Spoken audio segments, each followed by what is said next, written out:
जय श्री कृष्णा दोस्तों, किशोरी क्रिएशन से मैं सपना शर्मा आप सभी का हार्दिक स्वागत करती हूँ आपके अपने चैनल पर।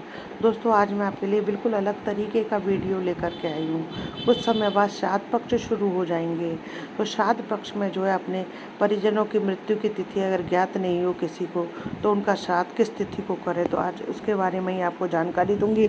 उससे पहले मैं आप सभी से यही रिक्वेस्ट करूँगी कि अगर आप मेरे चैनल पर नए हैं तो चैनल को सब्सक्राइब करें, पास ही में बेल आइकन को दबाएं, जिससे मेरे आने वाले हर नए वीडियो का नोटिफिकेशन आपको मिल जाए। साथ ही मेरी वीडियो को जो है अपने फैमिली और फ्रेंड में जो है ज़्यादा से ज़्यादा शेयर करें। पहले तो ये जानते हैं कि पितृपक्ष जो है कब मनाया जाता है। श्राद्ध पक्ष में जो है कौन कौन सी चीज़ों का हमें ध्यान रखना चाहिए। अश्विन मास के कृष्ण पक्ष को हिंदू धर्म में श्राद्ध पक्ष के रूप में मनाया जाता है। इसे पितृपक्ष भी कहते हैं। श्राद्ध का अर्थ है अपने पूर्वजों, परिवार, वंश, परंपरा, संस्कृति और इसके प्रति श्रद्धा रखना। हिंदू शास्त्रों में कहा गया है कि जो स्वजन अपने शरीर को छोड़कर चले गए हैं, चाहे वे किसी भी रूप में अथवा किसी भी लोक में हो, उनकी तृप्ति और उन्नति के लिए श्राद्ध के साथ जो शुभ संकल्प और तर्पण किया जाता है वह श्राद्ध है। इस तरीके से हम हमारे पूर्वजों को याद करते हैं। वो हमें धरती पर लेकर के आए हैं, हम उनकी आत्मा की शांति के लिए तर्पण है। ऐसा माना जाता है कि पितृपक्ष में जो भी हम अपने पितरों के नाम का निकालते हैं वह सूक्ष्म रूप में आकर के उसे ग्रहण करते हैं। आप ज़्यादा पीढ़ियों का नहीं कर सकते तो 3 पीढ़ियों तक का तो आपको श्राद्ध अवश्य करना चाहिए।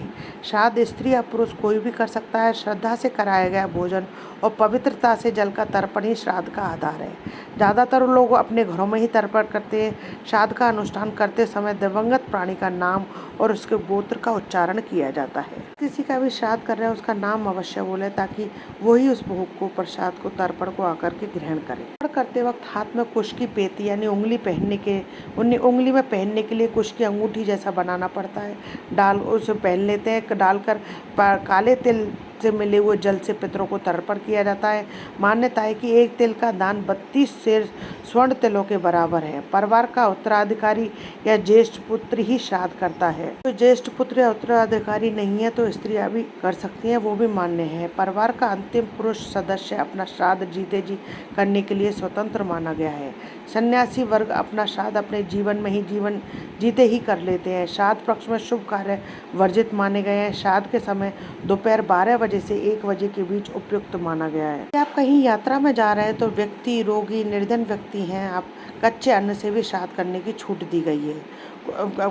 के लिए कुत्तों, गायों, चींटियों, जलीय जीव जंतुओं के लिए भी भोजन का अंश निकालते हैं। कहते हैं कि ये सभी जीव यम के काफ़ी नज़दीक होते हैं, यानी उसे पंचबली कहते हैं। श्राद्ध करते समय जब हम भोग लगाते हैं तो पंचबली का भोग लगाते हैं। जिन परिजनों को अपने परिवार के जनों की मृत्यु की तिथि ज्ञात नहीं है, उनके लिए भी श्राद्ध पक्ष में कुछ विशेष तिथियाँ निर्धारित की गई हैं। उन तिथियों पर भी अगर लोग पितरों के निमित्त श्राद्ध करते हैं, उनके निमित्त किसी ब्राह्मण को भोजन कराते हैं, तो वह उन्हीं के लिए लगेगी। तो आइए जानते हैं वो कौन कौन सी तिथियां हैं। तिथि को हम कौन सा श्राद्ध कर सकते हैं। प्रतिपदा, इस तिथि को नाना नानी के श्राद्ध के लिए सही बताया गया है।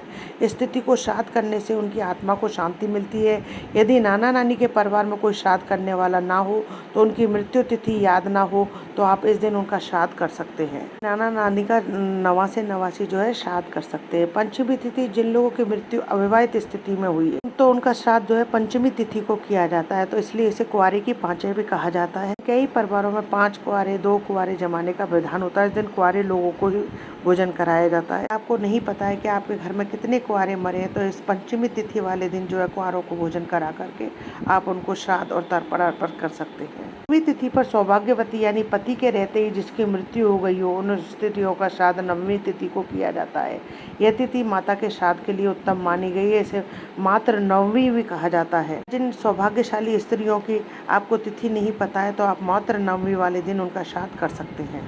एकादशी में वैष्णव सन्यासी का श्राद्ध करते हैं। जैसे भी आपको पहले बताया कि जो सन्यासी जिनको अपने को तिथि नहीं पता है वो भी अपना श्राद्ध कर सकते हैं। जिन सन्यासियों ने शादी विवाह नहीं किया है वो अपना श्राद्ध जो है जीते जी कर सकते हैं, क्योंकि उनको बाद में श्राद्ध और तर्पण करने वाला कोई नहीं होता। इस तिथि को उन लोगों को श्राद्ध किए जाने का विधान है जिन्होंने संन्यास लिया हुआ है, वो गृहस्थ नहीं है जिनका विधान है। ऋषि को बच्चों का श्राद्ध कृष्ण पक्ष की त्रयोदशी तिथि को करने को कहा गया है। छोटे बच्चे मर जाते हैं, उनका श्राद्ध जो है त्रयोदशी तिथि को किया जाता है। चतुर्दशी तिथि में शस्त्र, आत्महत्या, विष और दुर्घटना यानी जिनकी अकाल मृत्यु हुई है उनका श्राद्ध किया जाता है। तो दोस्तों अकाल मृत्यु वालों का श्राद्ध किया जाता है। सर्व पितृ मोक्ष अमावस्या किसी कारण से पितृपक्ष की अन्य तिथियों पर श्राद्ध करने से चूक गए हैं या पितरों की तिथि याद नहीं है तो इस तिथि पर सभी पितरों का श्राद्ध किया जा सकता है। शास्त्र के अनुसार यही नहीं, जिनका मरने पर संस्कार नहीं हुआ हो उनका भी अमावस्या तिथि पर ही श्राद्ध करना चाहिए।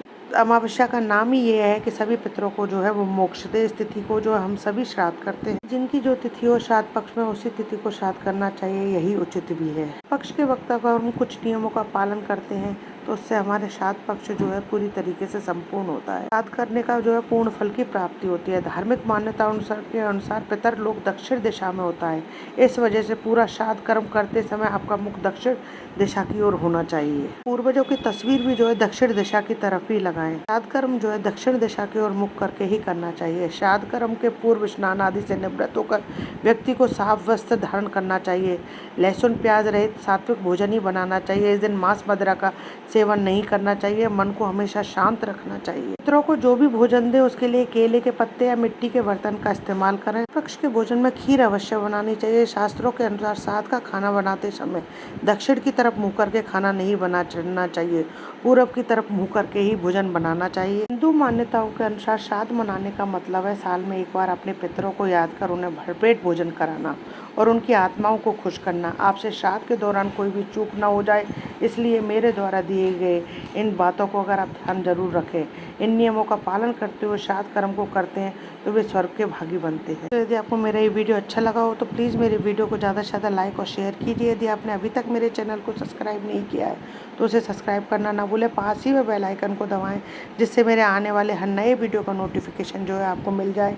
हिंदू धर्म, रीति रिवाज, कथा कहानी जानने के लिए मेरे चैनल पर बने रहने के लिए बहुत बहुत धन्यवाद।